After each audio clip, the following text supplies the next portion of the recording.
This queen used to make men duel to the death before sleeping with the winner of the battles. In the heart of 17th century Africa, there stood a powerful and shadowy empire ruled by a woman who defied all the expectations and norms of her time.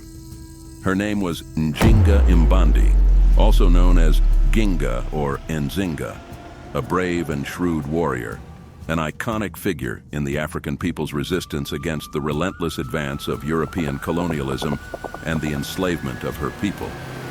From a young age, Njinga showed a lot of intelligence and courage, always standing out in all the tasks given to her. As the daughter of an Ndongo king, she was raised to be a leader. Her father trained her in the art of war and diplomacy, preparing her for the brutal and treacherous world she would live in. Njinga was more than a queen. In fact, she liked being called king by her people, a leader. She challenged conventions to protect herself, to feel more powerful in front of all her subjects and enemy nations. She dressed almost like a man, a bold statement of her authority and independence in a male-dominated world.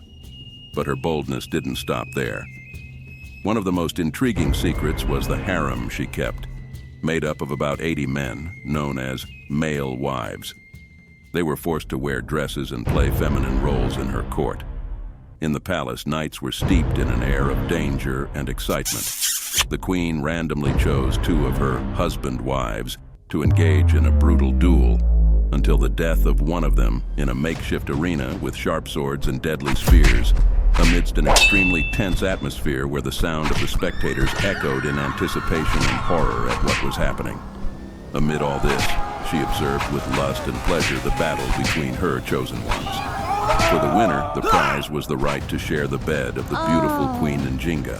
So these men fought solely for the chance to spend a single night with her.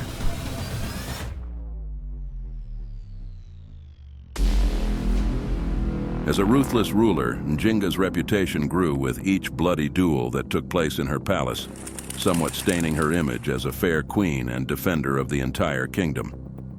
To maintain her unshakable sovereignty, she didn't allow anyone to approach her bed twice. As each down broke, the winner of the battle and a night of passion became a mortal victim in her hands. None of them lived to tell the tale, condemned to a dark and silent death.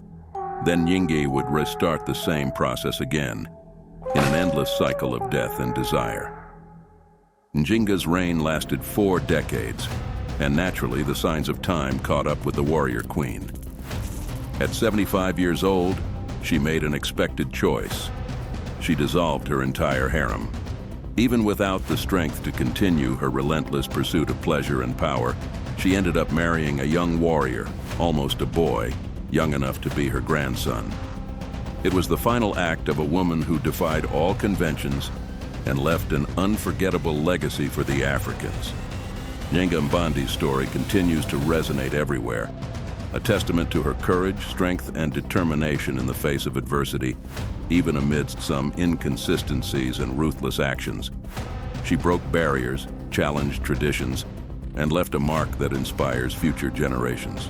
Her relentless fight against colonialism and her ceaseless pursuit of power and pleasure made her a complex and fascinating figure in African history.